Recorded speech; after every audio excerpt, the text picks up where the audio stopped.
Welcome back to Upfront. We're turning now to the terrible, very bad, no good week that was for Democrats. In a single week, they saw their first 2020 nominating contest end in disaster, a scandal at their convention host committee, and their effort to remove the president through impeachment ended as expected in acquittal, with the president taking a victory lap the next day. First, the turmoil at the DNC's local host committee. Top female staffers complained that leadership had created a toxic work environment. They alleged the committee's chief of staff bullied and intimidated staff members, and the committee's president enabled it. The DNC started an investigation and soon fired President Liz Gilbert and chief of staff Adam Alonso. It's time for a new leadership team that can restore the kind of culture we can be proud of. None of this should get in the way of us having a great convention to showcase Milwaukee. Upfront asked half a dozen national and state party officials to come on today's program. They all declined. I talked to Liz Gilbert's attorney, though. She told me Gilbert had been cooperating with the Democrats' investigation and was shocked by her firing. She says they're still sorting through options.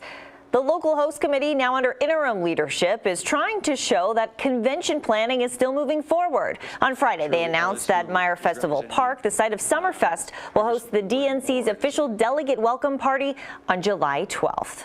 The week started, of course, with the caucus chaos. I am a warring Democrat.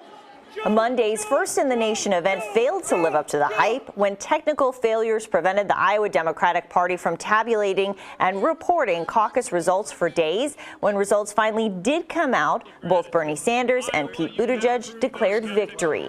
DNC Chairman Tom Perez tweeted that enough is enough and ordered an immediate recanvass, but the damage has been done. Our Matt Smith was in Iowa. He joins us now.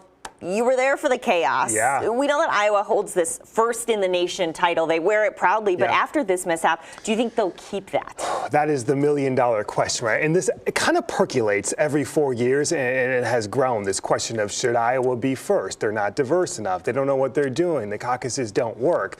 This just amplifies this question 1,000 times. The caucus itself worked, but this app, this reporting, the Democratic Party still days later not able to produce any results.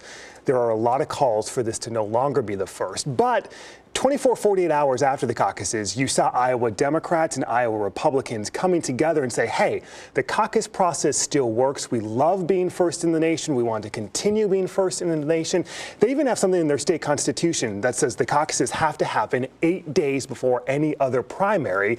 They lobby the parties really hard, and that's going to continue. So for this to go away easily, it's not going to happen, but that conversation is sure going to happen. It obviously means a lot to them. And Perez sort of alluded in that tweet to fear of that public kind of distrust, right. I would say. What did you hear from voters about that? So voters take this very seriously. The candidates are here for 6, 8, 10 months before the caucuses. And that night, when they go to their gyms, when they go to their schools and their churches, some people's homes, they feel like they have a real responsibility to lay the groundwork for the rest of the country. They've talked to the candidates, they've been to the forums, and the people who vote take it really seriously. And quite frankly, they're a little terrified that this could go away because they take the responsibility so seriously, and they know the economic impact this brings across the state, and that's something they want to hold on to, not only the tradition, but the impact that comes to residents. And they feel like this isn't their fault. They feel like this is the Democratic Party's fault.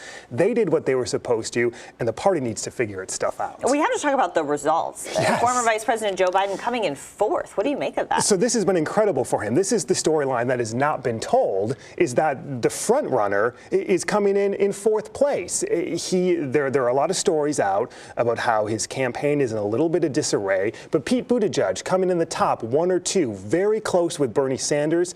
That storyline is one that has been missed and will disadvantage him a little bit, but for a Biden, this is really going to help his cause as he goes into New Hampshire on Tuesday.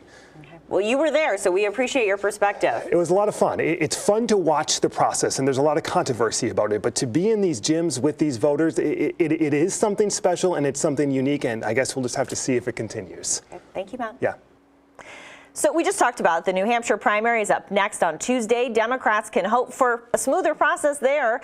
The latest poll out of New Hampshire from Monmouth University shows Senator Bernie Sanders with a lead, followed by former Mayor Pete Buttigieg and former Vice President Joe Biden. Our editorial partner, WisPolitics.com, writes a newsletter to keep you up to date on the presidential election in Wisconsin. Sign up for Battleground Wisconsin 2020 newsletter at WisPolitics.com.